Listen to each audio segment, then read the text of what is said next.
Welcome to the Porsche Club Insider, your one stop for all things Porsche and PCA. Here's your host, Vu Nguyen, and the Insider crew.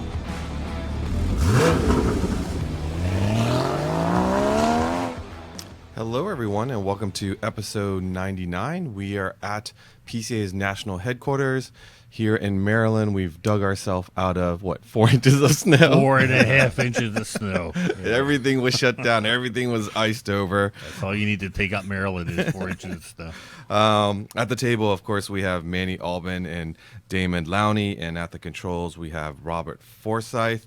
And this is the 99th episode. A big number coming next time. Not sure how we're going to celebrate. We've been kind of thinking about it and tossing some ideas around, but nonetheless, monumentous number for us here with the Insider crew. What did we do last week other than dig out of snow, get snow off the top of cars? I had a weird thing happen that I've never happened before. So I was checking the tire pressure on the cars that don't have tire pressure monitors. Did my daughter's, and I went to do my BMW Z3, and I noticed the rear tire was a little flat. I'm thinking, oh man, I better not have a nail. I don't feel like fixing a tire in this cold. And it was down to 16 pounds. Usually it's 29. Mm-hmm. So wow. I'm like, so I put air in it, and I go to the other rear tire, same thing. And I'm like, do I have like two nails? No. So I put air in, and then I go, in the fronts are only like 1 or 2 pounds low. And I thought, that is strange. So every morning, yesterday and today, I've checked, and they're fine. Oh. I'm thinking, what would it cost just the rears to drop that much pressure? Well, they say when temperature drops 10 the front degrees, would drop too. Well, your front one would drop too. Yeah, that's what Huh. It's possible you have maybe a very small leak in both wheels. In both? No. I mean, but almost identical pressures. So yeah, we'll see. I mean, it's really weird. So we did Cars and Coffee, which was indoors. We were outdoors for like 15 minutes. It was so cold. Were there cars? Yeah. Oh, cool. And there was about 4 or 5 Porsches, early 911. Good for them. I'll show you Robert a picture of it. But we went inside the Panera, and it was probably like, 12, 15 of us, plus some other car people that were in there. But our friend Rich, I won't say his last name since I don't know if he wants me to expose him as buying this car. He was looking at a 930, very unique 930. Oh, cool. And, everybody said do a PPI, and he paid to have this PPI done, and it was out in the West Coast, the car. Pre-purchase inspection. Yes. And he had, compression test done. It was an expensive PPI, but he wanted to make sure that everything was up to up. What year? It was a European, I think it's 84. Okay. Slant nose, not factory. Oh, slant nose. Oh, very not well factory. done. The receipts he was showing me would cost almost as much as what the factory option would have been. Compression comes back about 50% on all the cylinders. Ooh. Yeah. Wow. And so... But low compression turbocharged, right? He goes back to the owner, and the owner's like, well, I guess you don't want to buy the car. And Rich is like, well, what would you sell it for now that you know what you know? Right, right. Know? And Rich made him an offer, substantial, cut of the price. Yeah. And the guy went for it. Wow. Enough to cover engine rebuild. Wow. So now... Just imagine if he didn't do a PPI. Rich talked to Bob Miller, he talked to Mike Levitas, I think even Gennady, and they all said the same thing. Drive it, and maybe just carbon. They've seen this on motors before, especially 911s, where you can give... on air-cooled 911s, a bad compression reading. And, oh my gosh! Tell me. So he doesn't have the car yet. Okay. I mean, he's settled in the deal. He's arranging shipping right now. But he said he's going to drive it in the season and then see how things go, and maybe mid-season check the compression again.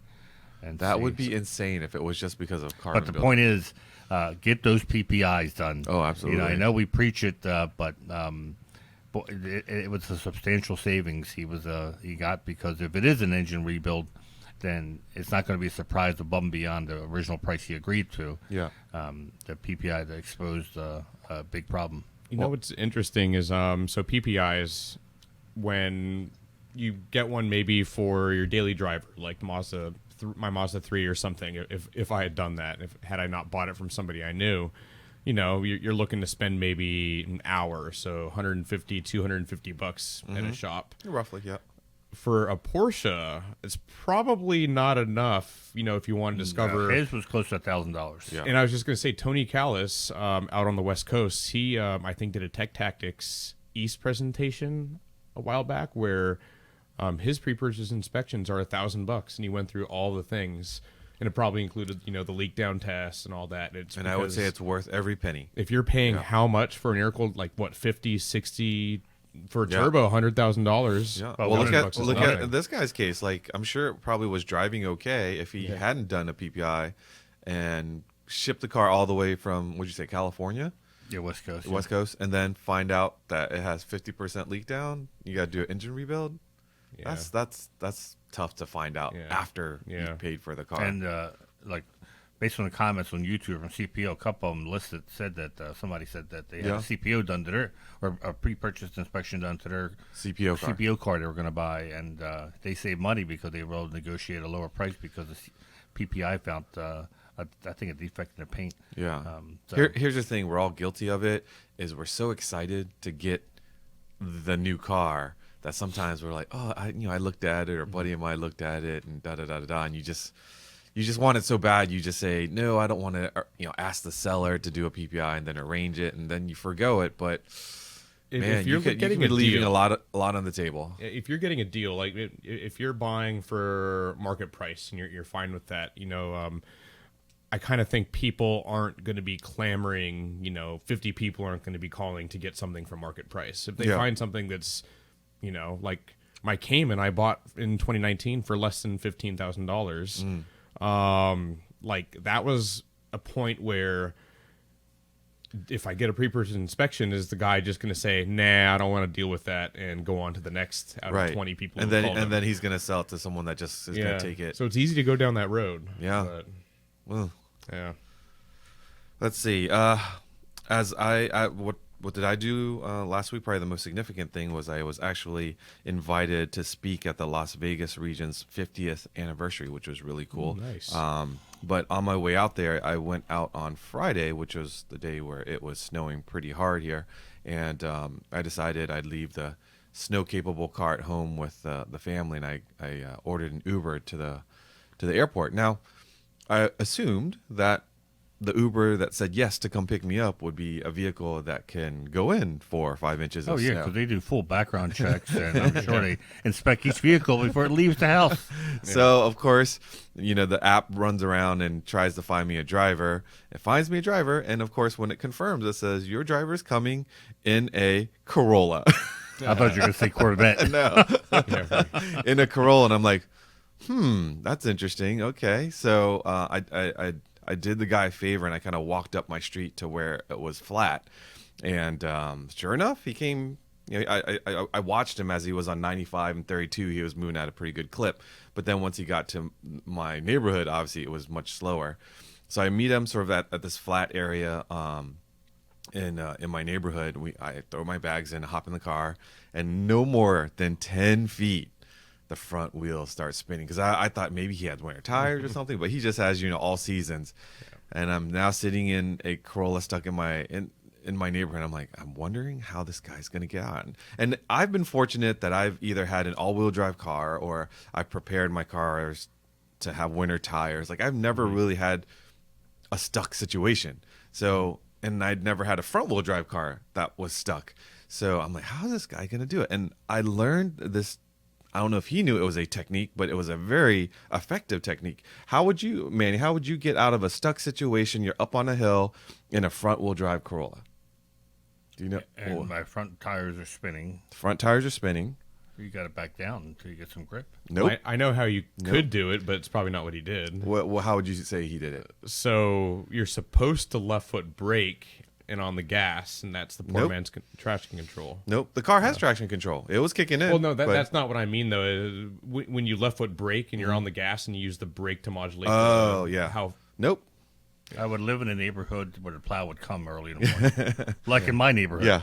So he turned his wheel all the way to the right and just feathered it, and the car moved like a foot forward but sideways.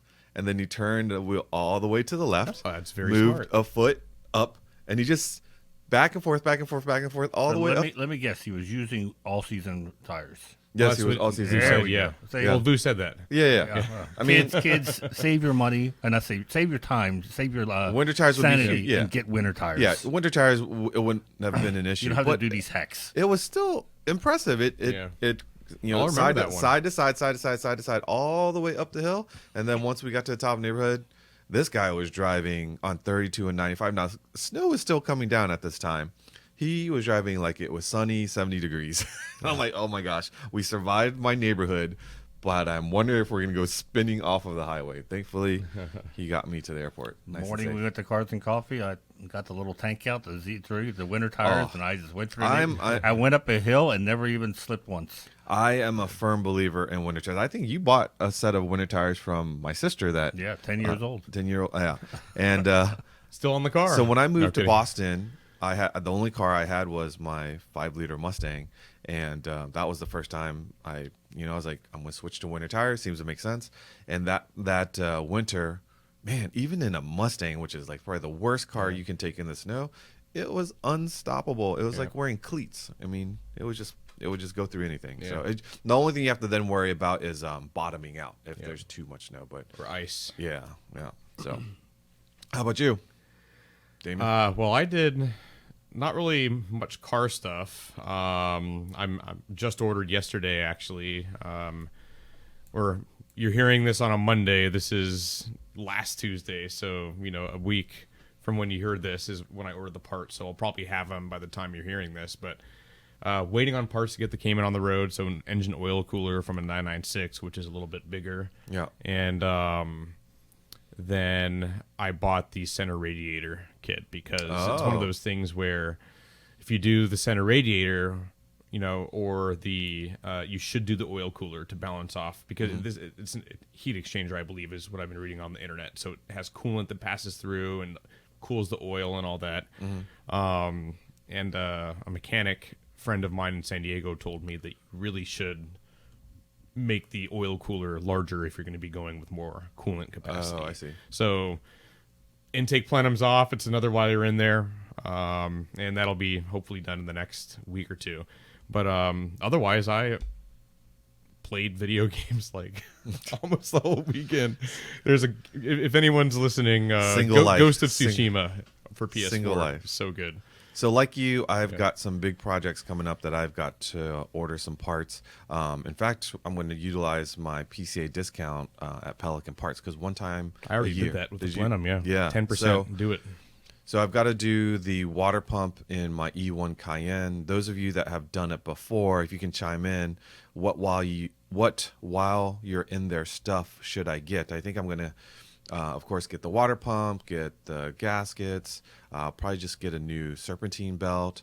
I'll probably just go ahead and get new air filters. I'm figuring I'm taking all that stuff apart, right, to clear and get there. So I don't know if there's anything else that I might need. So again, if you've done an E1 Cayenne water pump, chime in below and let me know if there's something else that I'm missing. And then the other big project that we're going to do hopefully before Tech Tactics East is I'm going to go from, I have a LN more traditional bearing in my 99996, and I'm going to go over to the LN, the solution, the IMS solution, which is a plain bearing with an oil feed. Yeah, plain bearing with an oil feed. So that's going to require dropping the transmission, and we're going to hopefully record it and show people, can you do this?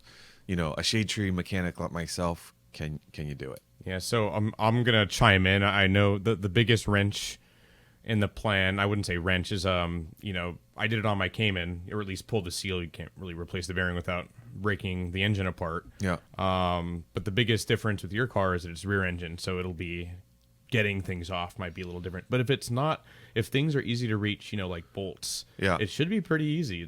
I really think that if you have the right tools, IMS, and you're a decent mechanic, IMS bearing isn't like super complicated. It's just high risk. We'll see. Very high risk. The thing is, we're going to do it here at the office, which, we do it here so that we're going to record and everything. But doing any car project here in the office is the worst because all my tools are at home. So You I got to can't get the EC to approve a budget so we can get some decent get tools. some decent tools. We got a lift, we got a garage, Yeah. and we got a free Swiss Army knife to work on cars with. Yeah, exactly. All right. Manny, you had a little thing that you gave us some homework to do. Yeah, I had been thinking about this, and I saw, I guess, a meme or something where somebody said something like, unlimited money, 5 cars to fill a garage, what would you choose? So I thought, and I get this asked sometimes, because we do get to drive interesting cars. What's the most interesting car you ever driven? But I thought, what would be the cars that we would want to drive, given the opportunity, not own, Yeah. just if we're But own if we wanted to. if we were at an right? event or somewhere and somebody felt really sorry for me and said, "Oh, I heard you want to drive this car. Here's the keys." Now I know the reason for all of this. The strategy for 2024 is getting possible rides in amazing cars. Yeah, I know. The ones I picked, I don't think there are very many opportunities. for Unless I get the Powerball winning, I'm not going to be able to buy these cars. But Yeah. there's a slight chance I may be able to drive one day. I think the cars I chose are in that same vein. It's Yeah. cars that I might be able to drive, but yeah, I certainly. saw. would never I get to believe own. each of us chose at least one car that the other person chose. Oh, we did. We had some not, overlap? not everything, but Okay. you'll see pretty So soon. I asked everyone to pick 5 cars that they would choose. If they would love to drive if they had the given the opportunity, or hopefully they have the opportunity. All right, and so I didn't specify racer. Mine are all street cars, or at least street legal cars, but I didn't specify race or street. all right, before you get into it, let's go ahead and remind folks, if you're enjoying the episode, be sure to give us a like. Of course, we love reading your comments, and be sure to subscribe to our YouTube channel. And of course, if you're not taking advantage of our PCA produced email newsletters, check out eBreak News, Mark Fresh News, Performance News. Just head over to pca.org and sign up. And best of all, it's free. All right, your top 5, Manny. So you go first. You mean to go first? Okay. So, my first one is probably because I think it's such a significant vehicle, and just seeing recently that we had someone drive on our behalf, I would love to drive number 1. Just to see what it was like, how it all started, and just to think that the people that have sat in that car. I think that would just be like I've sat in it when it was like at the museum, which was kind of cool. But I would love to be able to actually drive it and double clutch or if whatever. And yeah, what was the very first one like to drive? So my hot or cold take, however, I guess it depends on which side of the fence you are. That's not a Porsche I would really want to drive unless I just happen to be right place, right time. Oh my gosh, that's where it all That started. doesn't look any fun to me, That's almost where it at all. all started. That's like going to the birthplace, right? Yeah, but if you can pick 5, there's so many more that That you would could have been drive. on my list until they let every other journalist who doesn't care about Porsche drive it, and then it soiled the I still want to excitement drive for it. me. I still want to drive it. Yeah. All right, my next one I think is an iconic car that I've known about as a kid, and of course the whole James Dean and everything is. I would love to drive a 550 Spider. I would love to drive one of those too. I think that's such a cool car, and I've sat in many of them, but I've never actually. I've never driven. sat in a real one. You never sat one? Nope. Yeah, So I've never I sat in one sat in either. number 1 and sat in actually that very specific Spider at the museum. They were all in the workshop that day, and yeah, when I get a chance, I put my behind in the seat just to see if I even fit, right? And there's been cars where I sat in, I'm like, people were much smaller back in the day, so Yeah. Yeah, that's it. Yeah, exactly. Huh? it was them, not me. The third car that I chose is 550. Would you drive? So would you require it to be a 4-cam 550 or a push rod? I honestly Wouldn't matter? It wouldn't matter to me. I mean, of Okay. course, a Push 4 rod cam, is rare. That's Yeah. only the first. but the 4 cam is more power, right? Sure. Yeah. So I mean, I would take 4-cam just because. I would take 4 cam just because power, but Yeah. it doesn't matter to me at Yeah. all. The next one is an iconic vehicle that I grew up with, and I just always just love this one, and it's the 935 Moby Dick. I just the whole idea of that car and pushing the regulations, the fire that it breathes, turbo. I mean, it's a beast. Have you sat in that car? Have I sat in a 9? No, I have not. I've been very close to one, and again at the museum, and they were, I guess, not restoring it, but they were just kind of going through it, and but I've never gotten to sit in one. But that would be cool. The next one, this was the one where I'm kind of jealous because I know Manny has driven one before, and that is, again, I've sat in one. We both picked I've GT. sat in one. I've started one, but I didn't drive it anywhere, and that would be the Carrera GT. Yeah, Ooh. that's on my list. I just love how that car, everything about that car, from the way it sounds, the way it looks. Mandy, you've driven that car. Is the clutch as tricky as people say that? Because it's what like an 8. It was a heavy clutch. To me, it wasn't tricky, but I guess I was also coming from a world where I was racing a 911 with the lightweight flywheel. So you knew how to feather it. I knew I could, and it had great pedal feel for the clutch. So heavy pedal, but lightweight clutch. Lightweight clutch, but it had a lot of feel to it, and Yeah. it wasn't the type where it didn't engage until the last inch. Okay. You felt it, and I remember the thing I distinctly remember was I came out in third gear because the shifting is so tight that I thought I was in first. And it still pulled away, no problem. And I pulled onto the highway, and the owner said, "Wow, that's pretty impressive." And I said, "What's that?" He goes, "You came out in third gear." I'm like, "Oh my God!" I said, "I'm so sorry." He goes, "No." He goes, "You did a great job." Because I thought you'd stall it, and I didn't realize. I said it felt like first gear. Yeah. Had so much power. It's really a between that and the 918. Haven't driven that too. There's just two different cars completely. It's a more there's no hybrid system. Obviously, it's more raw. It's like they strapped a 10-cylinder engine to the back of a steering wheel, and said, "Go at it." It's, And also, if you want to call it the history or the lore of the Carrera GT, is just so cool. And I guess since we're talking about it, I might as well get my thoughts on it out of the way. But the full story about the Carrera GT isn't really all that widely known. But in the July 2014 Porsche Panorama, there was an excellent story called, I think it's the true story of the Carrera GT. The Long and Winding Road by Randy Leffingwell. Nice. And everybody talks about the car. Yes, V10, it's amazing. That's why I love that car, and the carbon chassis, and it's analog, and it's manual, and it revs, all that cool stuff about it, and it looks great. But people think, it was a Le Mans car, and Porsche never, or didn't end up racing it, cancel the project, and that was a like LMP 2000 or 9R3 is what the type number was.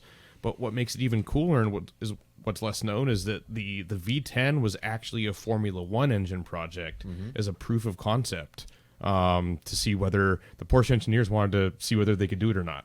But I think at some point they knew they weren't going to be entering F1. Right. And then it became an endurance engine when they changed it. And then it became a road car. So that's a Formula One V10 engine in a road-going car. In a road-going car. Yeah. So I thought it was funny that it was supposed to be no top. Not a convertible, just no top at all. Yeah. And when it debuted at the in Paris, it was pouring down rain on the street. And after that they were like, no, it's got to have a top. But originally, when it was designed, it was without a top. I didn't know that. Yep. Huh. And the 9R3 actually, it's not a car. I wanted to put a different car in place of that, but the 9R3 is so amazing. That would be a great car to drive too. The prototype racer. Now, was it the Carrera GT that each car they made, they were losing money? No, that's a 959. They had a tough time trying to sell all the Carrera GTs, I believe. All their supercars, they've always had a tough time. Everybody Yeah. thinks that they sold out 918, immediately. yeah. But the Carrera GT was also one that they were sitting on for a while. They built a lot. But, Like, was it 1,300, I think? Wow. Something like that. But they did not fly off the shelves because just like the 918 was a lot of money, and there was competitors that people could choose from. So, and of course, even back then, people said, it doesn't really sound like a Porsche. It doesn't look like a Porsche. So, There's always the haters. it's the time erases all these memories. Right. But, we lived through the 918 Spider, how nervous Porsche was, and that they weren't going to sell these. I People remember were buying P1s. I remember when Carrera GT prices came down to about $275, $300. Yeah, anybody who bought them then. Oh my gosh. Yeah. I mean, it was still a lot of money because that was the price of a house back then, but to think that car came down to that price, Yeah. that's crazy. On honorable mention before I get to my last car, and we just talked about it, is the 959, and I didn't put it in there because Manny and I did have the opportunity to drive the prototype 959 in Stuttgart, and that was what I had hoped and expected. That car was amazing. The way it was, the acceleration. it was crude, but fast and noisy. And when you sit in it, you feel like you're sitting in a 964. Yeah, very There's familiar. Really no environment. difference at all. It's a little bit different switches maybe, but you're essentially in a 964. It's when the boost came on, and the boost of a modern turbo, it's going to be quicker. Yeah, but this was so raw. There was no, there was so much lag. I remember And that when it finally kicked bi-turbo in. or sequential turbo, not twin turbo. But it didn't eliminate lag. Oh, there was no. plenty of lag in that car. yeah, and pops and barks and all that kind of stuff. I think Bruce Canepa, when he redesigns these 959s, gets rid of the lag, or at least most of it. Yeah, I think he gets rid of, I believe, the sequential turbocharger setup in favor of a twin turbo. Twin turbo, And yeah. what, for those who might not know exactly what sequential is instead of having two turbos, giving power equally, a sequential turbo is one smaller, one's larger, one hits at low RPM, and then kind of like VTEC, the other hits kicks in after high RPM. And Which was state of the art back then. yeah. Yeah, so that was definitely an honorable mention car. But the last one is I just would love to drive a 992 Cup car. Yeah, that'd be cool. I want to drive the latest and greatest. I thought you drove that at the president's meeting. No, I drove a GT3 RS and a GT3 and a Taycan. Have you ever driven a car with slicks? Have I ever driven a car with slicks? No, I have not.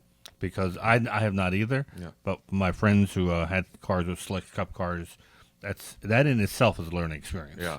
Because See, there's so they much warm that up. I don't know. They That's warm why- up differently. That's what I was told, was they warm up differently than the Hoosiers that we were running, the regular DOT R7s.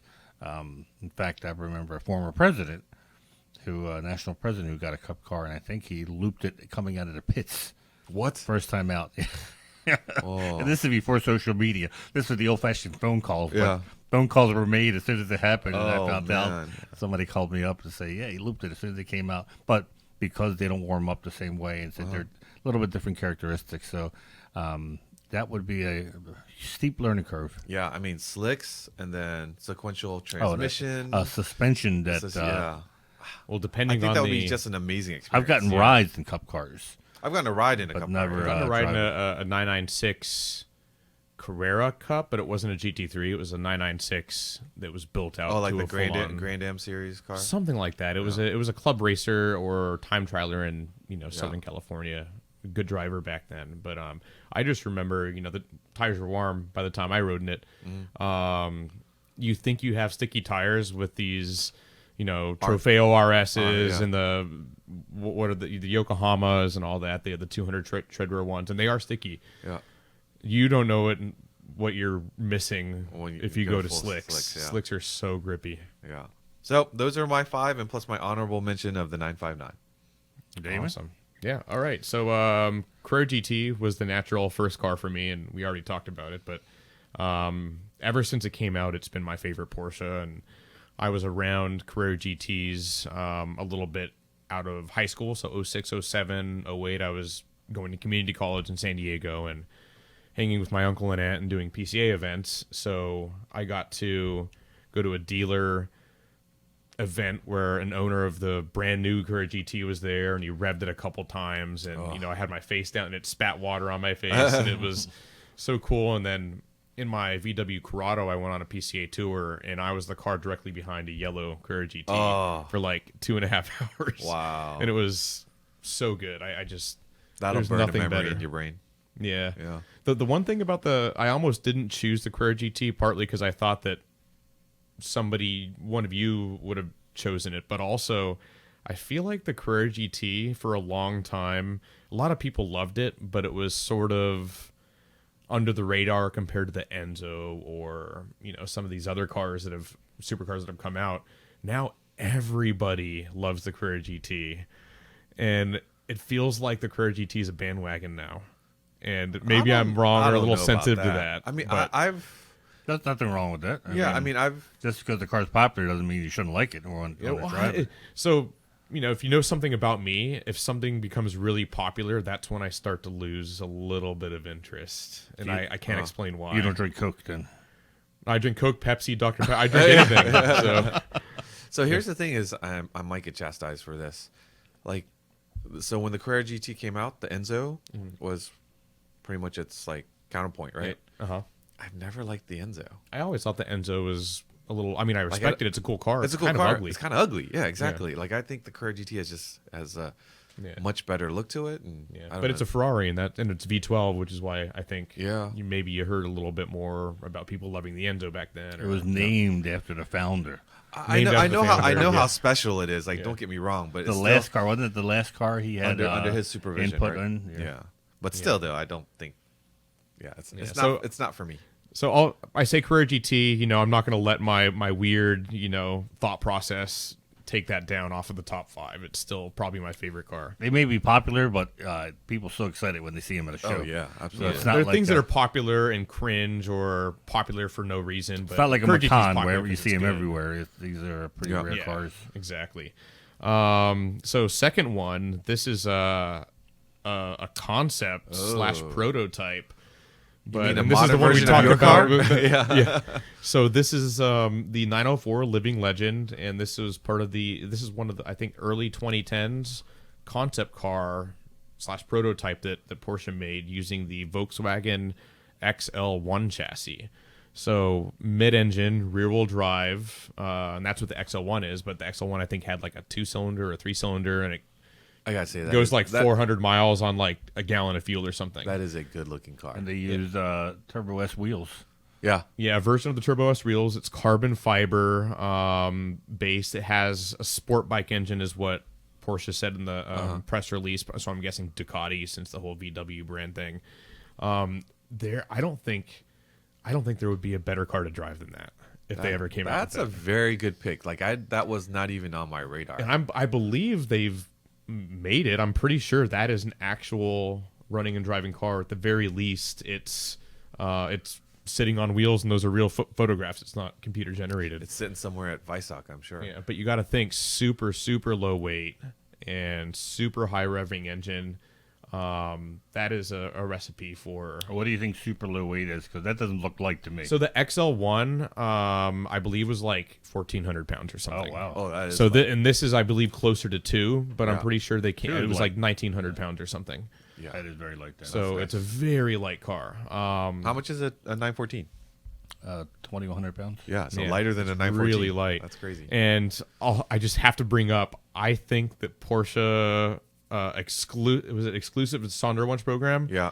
Remember we were talking to Boris? Oh, yeah. That's the car. I was telling him, are you making one of these? And the look on his face. So I'm hoping that they're they're actually making one, and that we hear about for it. a customer. Hear That about would it be cool. if they actually do make it. So that would be up there. And the next one is, and I was extremely specific about this, just like Manny was, which you'll hear about, but the 911 GT1 98 Strawson version. Only one made. Only one made. That's all he needed to make it's a modulation. It's the street version of the GT1. That won at Le Mans. They had to make a street version to be able to race it in the class. Yeah. The previous ones were like part street car, part race car. Had the 993 front monocoque, end and 996 headlights, and then what was it, a space frame or something at the rear. They used the front end. The previous ones were using the front end of a 993. Yeah, And then the it was back space end frame. of a 962, basically. It's 962 in the Yeah, back. Okay, yeah. and very, very different from the GT1 98. So the 96 and 97 car is totally different. They basically said, "Oh, screw this. We just go to monocoque." Yeah, we're going to actually win, and they did Yeah. computer-aided design to, I believe, for the first time, for one of the race cars, if not their street cars, to do a carbon fiber chassis, carbon fiber everything. It is just so ultimate, and they made a street car, which so cool. I would love to drive that. It'll never happen. Of course, you know why I like the. I mean, the car is very cool. Now, but this is different than the one that's in the front of Pano. That's not a 98. That's a 97, I believe. Which one? The one that's on the cover of Pano this month. Okay, yeah. Yep. That's the one they built 20 or 22, I think. Yeah, they built like 25 maybe. a good. Where do you number think of that them. car resides now? Is that at the museum? I think it resides in the Middle East. Yeah, I'm not sure if Porsche owns it. Actually, Wow. I don't think they do. I think they sold it to. So there's the one from Pano. yeah, and that's a '97, I believe. Yeah, because they, it has they the look 996 very headlights. identical. Uh-huh. Well, the first one actually was easy to tell because it had 993 headlights. Right. It didn't have the 996. So these have the 996. So that's the 96. The 97s are the most popular, and then 98, like Damon said, one only. One Yeah. only. Huh. In the ultimate, and that's a car. That's not a car I'd actually want to own. That's something that I would just love to drive it on the street for a couple hours and then maybe do a couple laps at the track. What motor's in that one? I believe it's still the flat six Yeah. twin turbo. Yeah, It is? Same, So same 962 base, Yep. 956. Wow. Going to say pretty much same as a race car. Yeah. Yeah. Yeah. So water cooled heads, air cooled, everything else. Very cool. Very cool car. So the next one is the RS Spider, and this is a race car. And the reason I love this car, even though it's an LMP2 car, but Porsche built it from the ground up and engineered the whole thing, and then it uses I forget the size, but I think it's like a 3 or 3.5 liter naturally aspirated V8, which is what the 918 Spider's V8 is based off of, as well as the 963 race cars. And so what we have here is a small and smaller than LMP1, lightweight V8 naturally aspirated prototype sports car that, without having driven really any race cars, I like to think that that's probably one of the best race Oh, cars. you've driven on sim racing. Yeah, so. on iRacing, Yeah. it's really good, but it's sims are not like a 1-to-1 sort of. See, I look at that and I look at heartbreak because when that car came out, everyone thought they're finally returning to Le Mans. Yeah. It had been 90 so many, about 7-8 years since they'd raced at Le Mm-hmm. Mans. They're finally returning to Le Mans, only for them to say, no, this car is not a Le Mans car. Yeah. It's just for ALMS. And we I will was not- disappointed about. I was but- Because, to the naked eye, it looks like an Audi. It looks like the same thing Audi was running and that we could compete. Yeah. But it was, like Damon said, LMP2, wasn't an LMP1. They competed with LMP1 as far as the performance. Yeah. It actually beat some LMP1 cars, I believe, or came first overall in a race or two.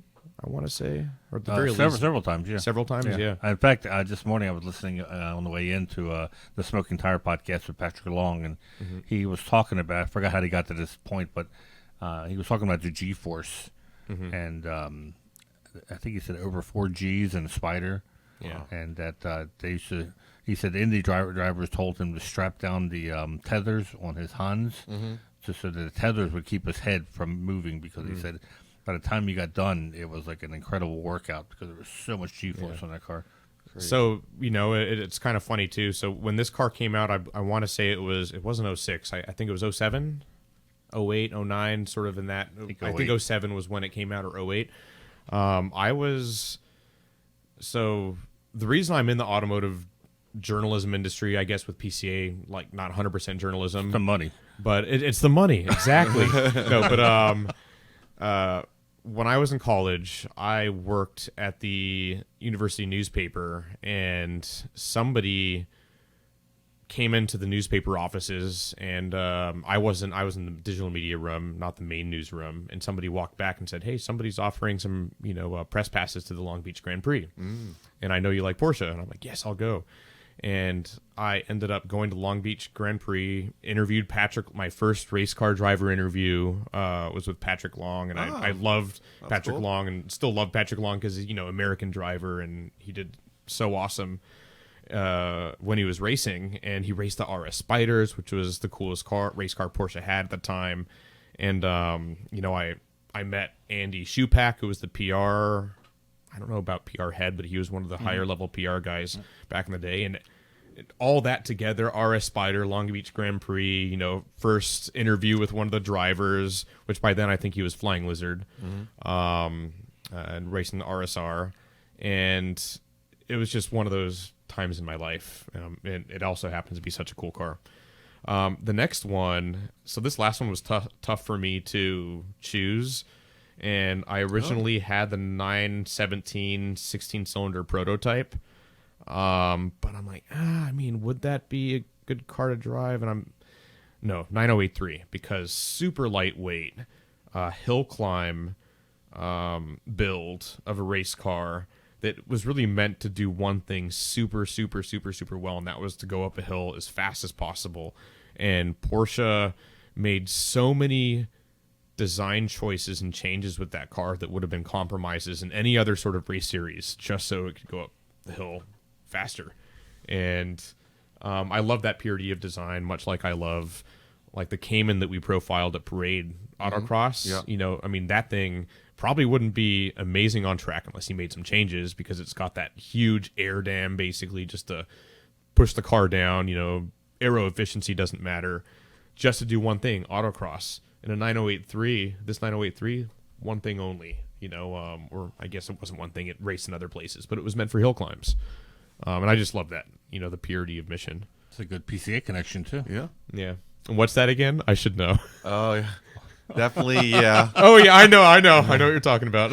I think it was actually that number 20. It looks like a... Oh, my God. We'll leave it at that. The 2 arrows on it. But Yes, we that's have some my history list. with that car. That's my list. All right, Manny. Yeah, very good. Your ultimate all list. right, so like we had mentioned, 3 of the cars that people probably say, why didn't you mention? I've driven already. So these are cars we want to drive. We want to have a chance to drive. So I've driven the Courier GT. I've driven the 959. I've driven the 918 Spider. I've been lucky enough to have been offered rides, and I'm happy to say all 3 of them are still one piece. So my first one is I love the 962. And I saw a video by Speed Hunters years ago where they profiled this gentleman in Japan who had a street legal version. And Porsche never did this, but one of their drivers started a side business, Vern Chupin, and he basically made street 962s out of, I'm going to say, leftover 962 monocoques. And so this isn't an actual Rothman's car. But he had put the livery of the Rothmans on it, and it is, to me, this would be so cool to drive on the street. I would definitely win at Cars and Coffee with this car if you show up. And I think in the video it even shows him going to a convenience store, just driving it at night, and it has turn signals, and it's, you know. So is it laid out true to what the original car is? Yeah, Oh, yeah, it's a monocoque. It's basically the same car. 962 engine. Everything's a 962, but it's set up to be able to be legal for the street. Oh. So the Dower or the Chupin or even the race car 962 or even 956, that was a strong contender to be on my list. And the reason I took it off my list or didn't put it on the list was over time, the Group C cars have become less appealing to me. I still think they're awesome, but obviously other eras are what interests me a little more nowadays. And after racing like in Gran Turismo or, you know, other racing sims, the 962s and 956s are not the best cars to drive. And they're just not all that fun. He's basing in my this off opinion. I was going to sim. say And this, it's a video game. All I can think of, this It's a is video this is game. why you don't sim race. Yeah. Because it's not like reality. Yeah. I'm not saying I would say I don't want to drive it, but like as a top 5, having, yeah, I mean, that's why it's not on So my top Patrick 5. Long was also talking about the difference between the RS Spider and the 962. And the RS, he said, had power steering, which helped a whole lot. The 962 did not. Yeah. He said, but the downforce was about the same, and the G-force was, but the 962, it was a beast. It was, I remember hearing, and I don't know if there's any truth to this, but this is by the time when they have a lot of customer cars out there racing. And this is, so I went to see my first Daytona in 90 or 91. I remember it was the last or second to last year the 962s were still legal to race in the series. They weren't competitive at all, but it was all privateers. Porsche had left that game a long time ago.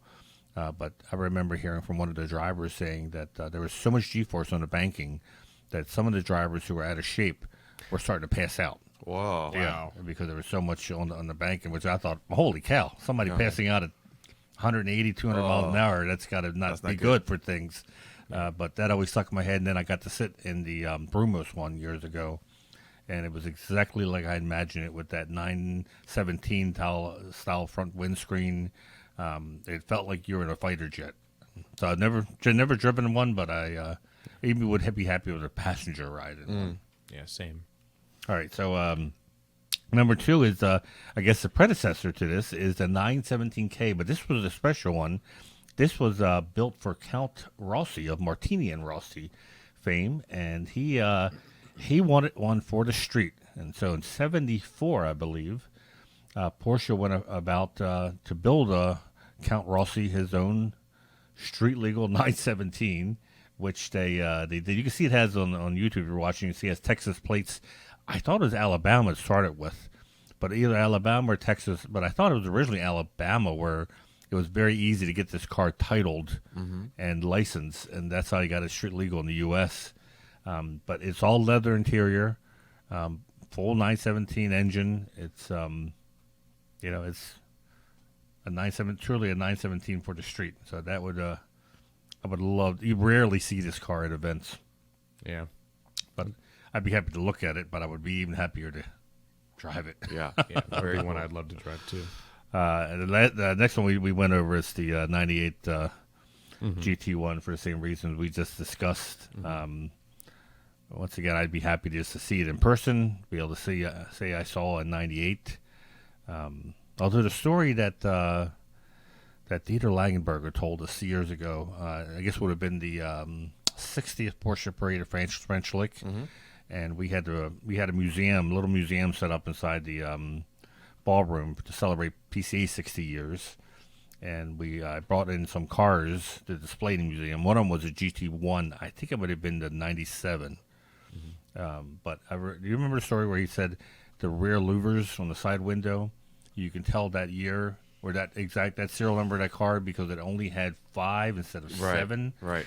And there was no aerodynamic reason. It was simply because the guy who was clay modeling it to be turned into carbon fiber finished on a Friday, but he still had 3 more louvers to go. His assistant thought he was done, packed it up, sent it to the carbon fiber people. When he gets on Monday, it's gone, and his assistant says, no, it's already been sent. They're working on it. So he doesn't do anything about it when they get it back. Then the designer, I think this would have been Tony Hatter, looked at it and said, why does it only have 5, not 7? And they had to sheepishly admit that it was a mistake. But Dieter said that's how you can tell the one year to the other. So the next one would be one that we actually saw in person at the Peterson, and we saw it again at Bruce Canepa's shop this past year. It's a famous 71 916, the one they call Brutus. So for those who don't know, the 916, they were all prototypes. I think I'm going to say maybe 20 some were built, maybe a little bit less. They had a 911S engine, I think 2.2 911S engine, maybe 2.4. It was a thing of legends because seeing a 916 is very rare. Seeing Brutus is even rarer because Brutus was given to Ferdinand Piech's wife. There we go, 2.8 liter RSR, Robert's highlighting. It was even rarer because his wife would, from the stories I've read, she would take it back to the factory and demand that they change interior, whatever her tastes were. So the factory was constantly redoing the interior to different styles until finally, I think someone at the factory talked to Herr Piech and said, you need to tell your wife to stop coming by here. We need to work on the panel gaps. And to stop having the guys work on the different interiors to make her happy with the different fashion choices. But that would be if I've never driven a 916, and if I was to drive one, I would love to be able to drive Brutus. Wow. So the interior that we're looking at on YouTube now, that's the latest iteration of? I guess that was the last one, maybe. Yeah. Yeah, it's probably not fast by today's standards of cars, but the history and so the 916 never took off because it was going to be as expensive as the 911S, and I believe the street versions wouldn't have had the RSR; they would have had an S engine, but it had a fixed steel roof. It was supposed to be the supercar 914.6, but yeah, it was priced too high, so Porsche just scrapped it. And that was the end of that. Very so cool. The last one is the one that's probably most attainable, and that's the Carrera 6 or the 906. they couldn't call it a 906 because Peugeot was still bent out of shape with any car number that had 0 in the middle. So they called it a Carrera 6, but internally it was known as the 906. It's the last street legal race car they built. I know the 917 was street legal, but that wasn't Porsche's intent. This was still street legal in many countries. I believe Jeff Schwartz has one. Yep. And if you YouTube Piek, like Ferdinand Piek, to Peak, like the mountain peak, Cam Ingram in his shop have done several drives with these kind of cars. And that's, to me, like the ultimate boy racer street car. Yeah. You can actually use it or drive it, and Yep. It's we most recently saw other than Rennsport, we saw the El Tigre that Ingram collection had a VIR, and it's a very tiny car. It's a very cool style that and this is probably before your time, Damon, but cars that were in Speed Racer Yep. were all this type of body style. Speed Racer, yeah, I remember Speed like Racer. the early cartoons. Yeah, the white Big one. bulging fenders. Big bulging that. fenders, little cockpits, and I mean, You have to X's remember, car. cartoons in the early to mid '90s, like they still showed stuff from like the '50s and yeah. '60s all the time. You Yeah. don't see that anymore. My kids- And I think Looney Tunes isn't really, all that appropriate Right. for. Most of my kids, late '90s, early 2000s, Yeah. they thought that. I heard we used to laugh. They thought the Flintstones was modern, and Gilligan's Island. Really? In fact, man, my yeah. son and daughter at dinner the other night were talking about that, and my oldest son says to his younger sister, he says, "You still remember that? How did you know it was old?" She goes, "Because it was black and white." But they still watch it. Yeah. They really enjoy it. So Yeah, Speed Racer was definitely my favorite. yeah, Speed cartoon. Racer's probably one of the reasons why. I guess maybe internally is why I love Porsche, and because they use a lot of style, like Bruce said, of those sculpted fenders. Yeah, and I actually liked Racer X's car better Yeah, than Speed Racer's I think car. I did too. And I think Racer X's car kind of looks like Carrera 6. Yeah. That's a Yeah. very cool car. But anyway, that was a cool exercise into. Yeah, and let us know if there's a car Yeah. that we didn't mention. That What are your favorites? What are your Or top if you cars? own any of these cars and you want to We'd love to stop by and help Let Damon drive one. No help a strings starving attached. employee Yeah, drive listen their, to you two beg. That's so unflattering. Anyways, but speaking of getting to cars and doing some videos, you've got a pretty special video that's coming out. Yes. So hopefully the video gets approved today as we're recording this, and it releases on Tuesday before the newsletter comes out tonight. But if not, it'll be maybe later this week. But it's I was able to interview Nicky Rader from Monty Racing, one of the co-CEOs of Monty Racing in Germany. He was at Rennsport. They did a presentation over at the tent of one of their the 992 GT3 with a Monty performance kit. And what kicked this off was that there's I forget the region. Is it Northland region? North Country region? North Country region member Carl Leinsing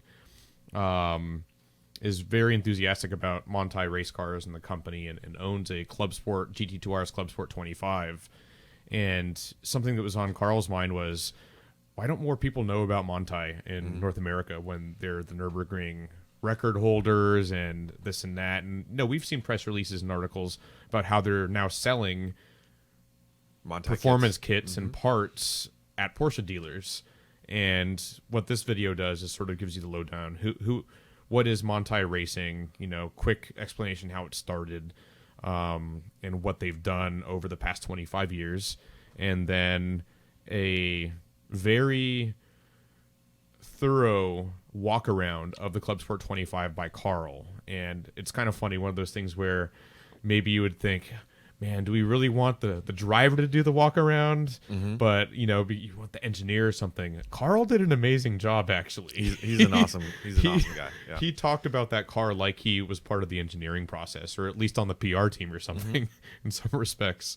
And so yeah, it's just sort of what is Monty? What's their latest stuff? What are they up to? And So do you think? how does it relate to North American Do customers? you think the fact that Monty isn't known as well is because over the years, Monty is kind of like sort of the skunk works behind the scenes, and Porsche has always wanted to make sure that they're out front as opposed to the Skunk Works team.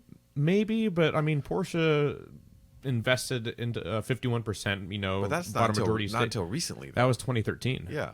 So it was 10 years ago I was now. going to say 10 years ago. Yeah. So like would you say like AMG is to Mercedes kind of like Not quite. Like No. yes, but it's not. So here's my theory.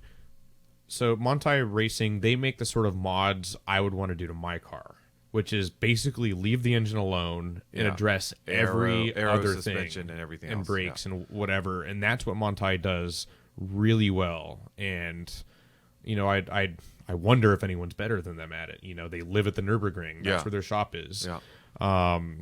But unlike AMG, they don't, that I know That's of, true, do 'cause- engine right, 'cause modifications. AMG does power plant and they build full modification. cars like Right. the AMG one, but earlier than that, the Gullwing thing that was built by AMG, and Monty's not quite there. Yeah, they're all about keeping the engine fairly stock and then just aero and suspension. Yeah. and- I think it setup. had to do with racing, like we've talked about internally, is that I think people like the idea of racing. Like, you're going to Daytona this week. Yes. You know who has pole? Porsche, the green cup car, the dinosaur. Porsche? You know, I mean, the pole position GTP. No, I don't. Cadillac. Right? Cadillac. Oh, Yeah. Cadillac. First two spaces. Yeah.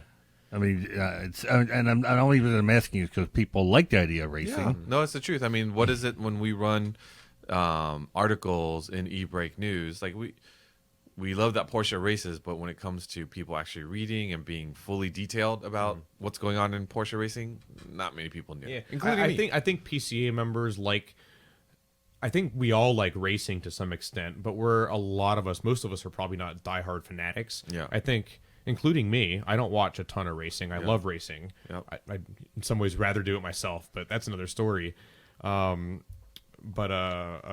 Basically, we love the technology that comes from racing and seeing it in our street cars more than we like the racing itself. That's my Well, to me, take it's on a that. perfect example is what the F1 did with Drive to Survive. They made F1 popular.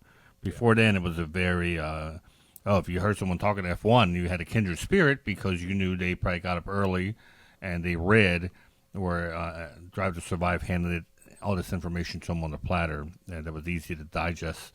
So sports car racing needs that kind of shot in the arm. Yeah. When you go to Daytona, the crowd's going to be packed. There's going to be a lot of people there. But beyond that, it's not something that people talk about, at least in my group. We talk about the cars and coffee the following weekend. Yeah. There's not a YouTube ecosystem about what is Ferrari doing next or what is Porsche's 96, Yeah. I love Monty. I don't think people realize, as many people who might buy their products realize that you can go to a Porsche dealership. Because if you're going to be looking at X coilovers, or you can go to your Porsche dealership and buy the ones that Porsche runs on the GT3R race car and put them onto your GT3, which one are you going to go buy? Money, no object. Yeah, The ones that run on the GT3R Right. race car. What's been tuned proven. by Monty. Yeah.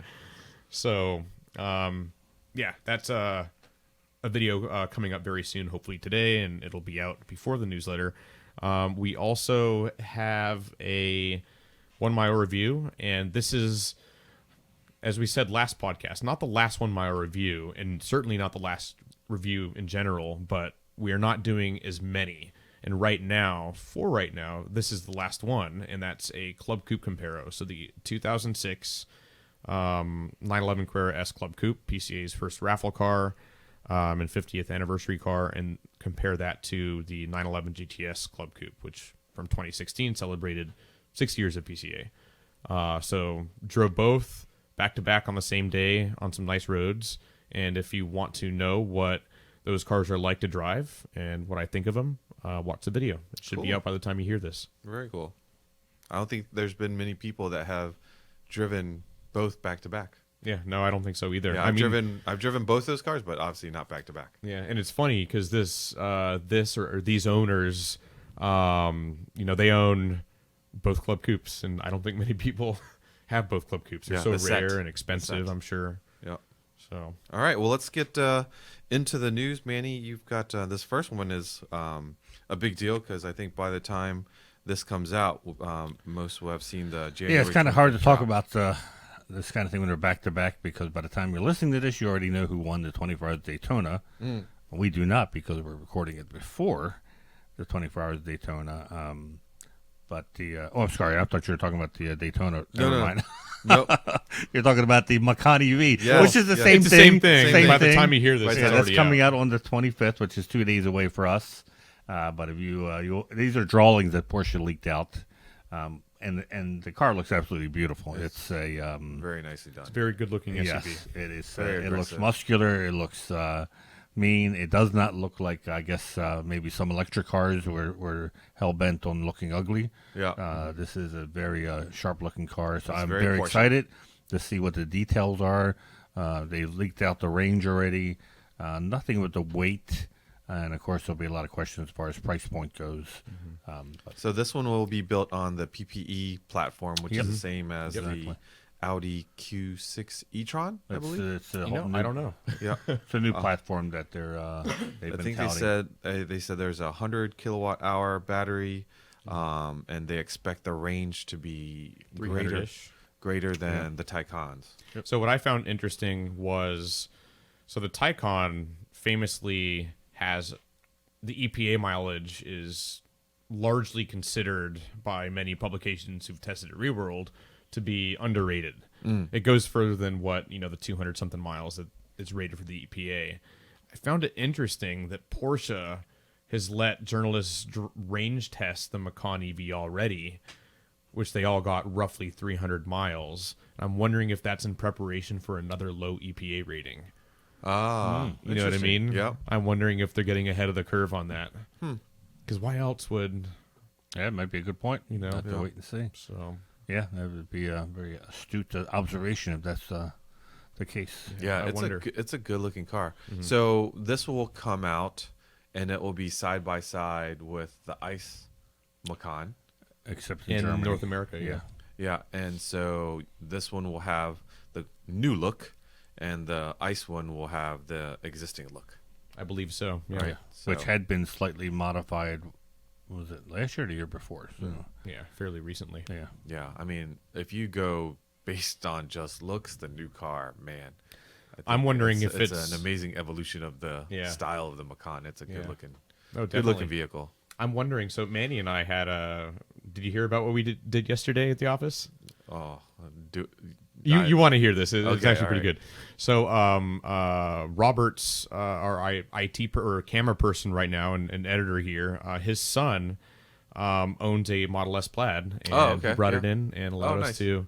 Yep, and there it is. Yep. Beautiful car. And I've never, until yesterday, even sat in a Tesla, I don't think. Really? I got to Never. admit, I'm not a Tesla follower, but that looks like a regular Model S. Yeah. I mean, I said it's very German-like in the sense that Yeah. it didn't have a whole bunch of stickers or anything that said, this is Plaid. Yeah. Which, obviously we like because we like German cars.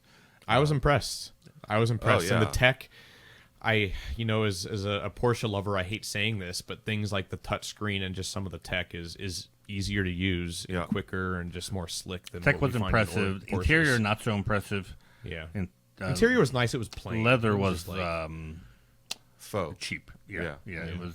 But Leather. how much does that car run? I think like Robert said roughly 90. 100,000 or so. 91,000, yeah. Robert Yeah, said. Okay. 91,000. So, But you can't dismiss the speed on that thing. I think no, it's it's Oh, insane. boy. Like, He let us drive it with the non-plaid setting, which was 400 some horsepower, Yeah. which was No, very 500 impressive. or 600 probably. 500. Yeah. Okay. So one we, of we didn't really push it, but Yeah. then he gave us launches in Some plaid mode. in plaid mode, Yeah. and that was just freaking out of his world. Absolutely. Yeah. So I was my uncle when I went to Las Vegas. He picked me up in his Model Y, and he loves it. And it's of course it too is quick. What I found interesting because I've been in them before, and the note they mentioned in the article, I think this was with Michael Maurer. The next point that or news item that you were talking about is how they're still making the dash.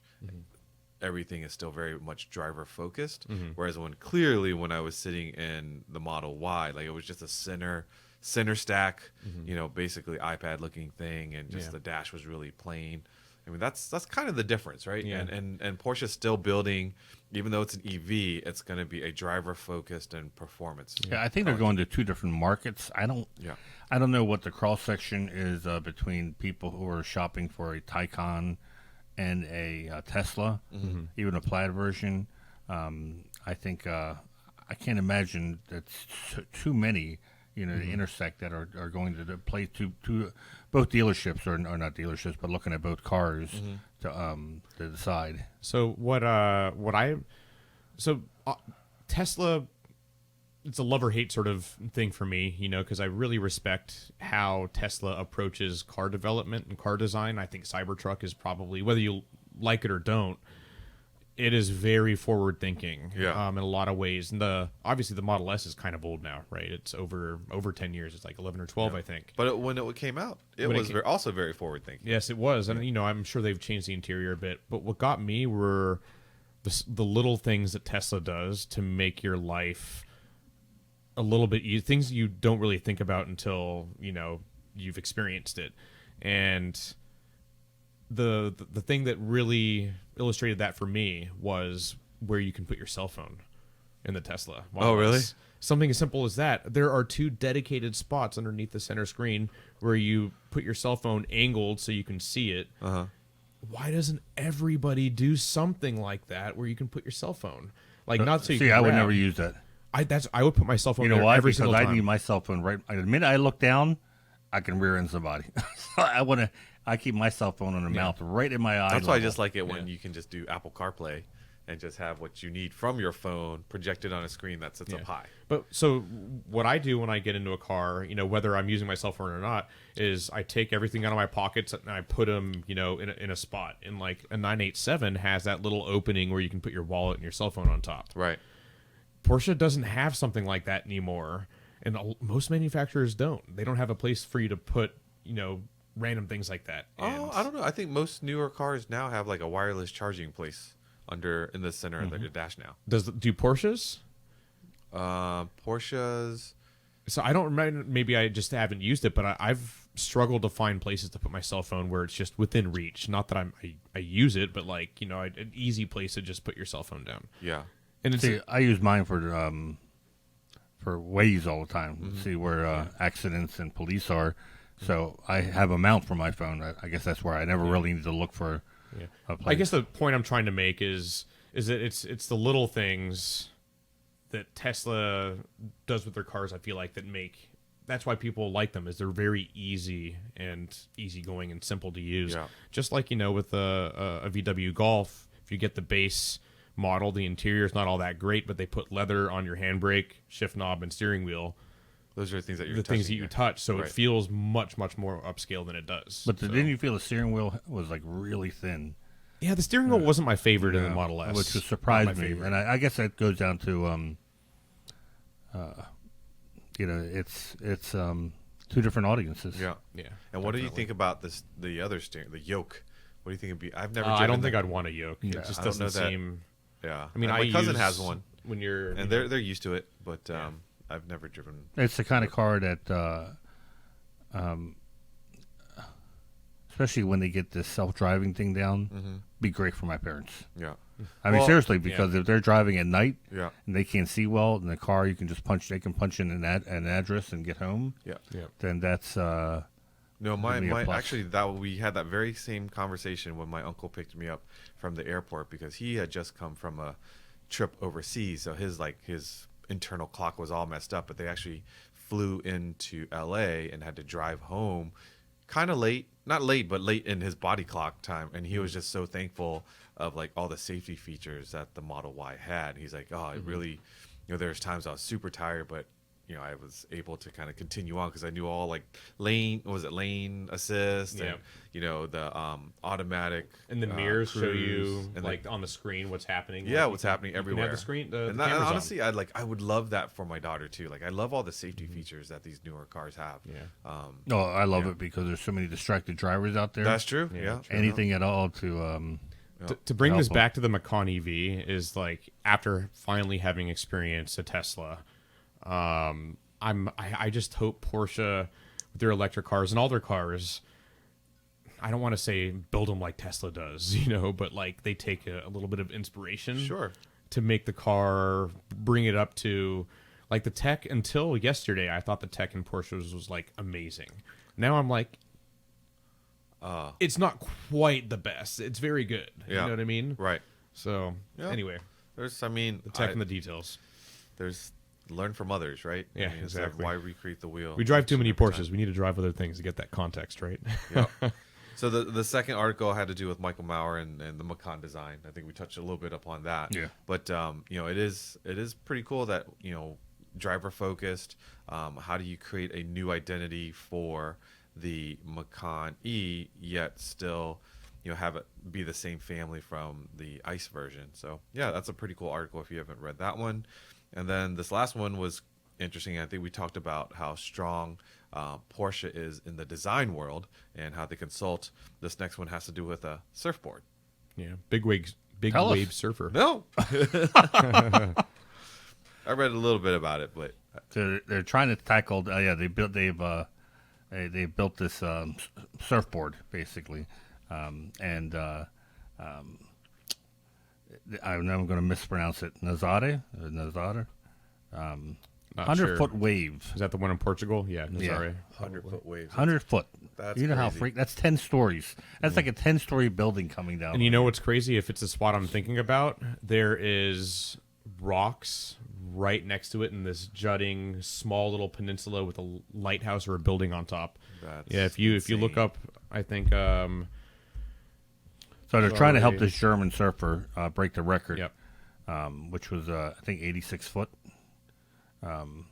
He wants to ride the mythic 100-foot wave is what they're shooting for. Yeah. So let's get a picture of or Robert, if you could, just Google Nazare surf spot under images or something, and just to see, it gives you perspective with a bunch of people standing. Yeah, they're like on a on the observation yeah. deck, for the lighthouse, and then you see the wave in the background. You almost and want to it's walk up to him and say, "Do you not see these waves coming right towards you?" There it is. That Exactly. is insane. That is Yeah. crazy. So what do you think what are, surfboards obviously have been around for a while. Like, what are they doing to the surfboard to make it withstand a 100-foot tall ride? I'd say they're making it Probably carbon fiber. They didn't say exactly. I don't think it says what they did, but they're looking to make it faster. Oh, make it faster. So lighter, cuts through the Yeah. water better. Oh, I'm so- sure they don't. Surf companies don't probably put a lot of R&D into that. Interesting. But when you got Porsche and their resources, that's remember when Porsche did the what was the soapbox derby cars? They did? And I think Mercedes did it too. Yeah, Oh, interesting. but they all took them to the wind tunnels, and it was like, wow, It's the German way. These Yes. poor if they take it out to Indiana where they do these like championships, these poor kids don't stand a chance. Oh, my gosh. They'll probably put like a mug through the wind tunnel just to be sure that. All right, so let's get into our upcoming events. So we have Tech Tactics East, February 24th and 25th. I think Saturday is just about sold out, but we run the same curriculum on Sunday. So come out on Sunday. Be sure to head to Motorsports Reg and get signed up. We have Works Reunion Amelia Island, March 1st. Registration is open. The judged area is sold out. We have, I think, still plenty of corral openings. So make sure you head over to Motorsports Reg for that as well. And we have Porsche Parade Phase 1 opens Wednesday, January 31st. You can find the link either at PorscheParade.org or go to PCA.org and get registered to head over to Birmingham this year. Phase 1 is just housing. That's Just That's housing. hotels. You still have some more time to figure out all the events you're going to do during parade week. So if you're a first-time person or thinking about going for the first time, Phase 1, pretty easy. You get your hotel room. There's 2 hotels to choose from. All the activities are going to be happening at the convention center. So I think both hotels are relatively close to the convention center. And And there are some beautiful driving roads in Birmingham. And if you're a foodie, the food's going to be amazing down there. So let's see. We've crested over 700 members heading to PCA's Treffin at Sea. We are heading to Alaska, so hopefully you'll join us. That's July 28th through August 4th. We are booking them now. The key thing with heading out on a cruise is getting the room that you want. I know the ones with the balcony tend to go first, so don't delay, because you might decide later to Do go. they have any rooms near lifeboats? Can you get your own personal lifeboat? Hey, I saw Titanic. You watched Cash is Titanic king. Cash is king. one too many times. I'm going to be the one sitting with the band. I'm bringing a wig. If they say women and children first, I got a wig all ready to go. You're terrible. You're so terrible. And of course, those of you that have your cars put away because of salt, snow, and such, and you still want to go drive some amazing tracks and maybe drive some of the cars that we mentioned here, we have PCASimRacing.com. Check it out. Step-by-step instructions if you need some help on how to get started. But certainly, it's definitely growing for us, and it's great to see people having some fun, racing side by side with PCA members when you can't do it in your car. Yeah. Let's see, what else do we have? Oh, make sure if you're looking for some PCA Insider merch, head to the PCA web store. We've got t-shirts, we've got mugs, and we've got water bottles, and just to show your support of the show. We really do appreciate it. When I was over with the Las Vegas region, it was really funny. A couple started talking, say, "Oh, we enjoy your podcast. We tend to listen to it in the evening, right before bed, and 10 minutes in, I usually pass out." That's great. It still counts as a listen. So Hey, that kind of content, there's room for it. I have shows that I fall asleep to. But the best part is the wife said, "But I listen to all of it. I stay up and listen to all of it." So that was really That's cool. funny. They were. It was funny. So many people walked up to me, and I feel bad because when people walk up to you, and they have sort of this look that they know you, you feel like you should know them too. And so, "Oh, hey, Vu, how's it going?" And I'm like, "Oh, I feel terrible inside because I don't know who they are." And they go, "Don't worry, you shouldn't know me. I only know you through the podcast and watching you on YouTube." So thanks for all these people that I met at the Las Vegas region gala. We really do appreciate your support. Yeah. All right, so thanks for listening. If you aren't currently a PCA member and own a Porsche, grab that VIN, head over to PCA.org, and we'll sign you up. We also have test drive programs, so if you're looking for that special Porsche for your driveway or garage, we can help you with that as well. Remember to follow our podcast Instagram page, behind the scenes photos and videos, Porsche Club Insider, all one word. If you'd like, you can send us a email at podcast@pca.org. If you're looking for podcast decals, send a request over to podcast@pca.org, and we'll send you a set of PCA Insider decals so that you can put them on your toolbox, your cars, or wherever you might like. Stay in touch with everything PCA. Again, our newsletters, e-brake news, Smart Fresh news, and performance news. Until next time, stay safe, and we'll catch you down the road.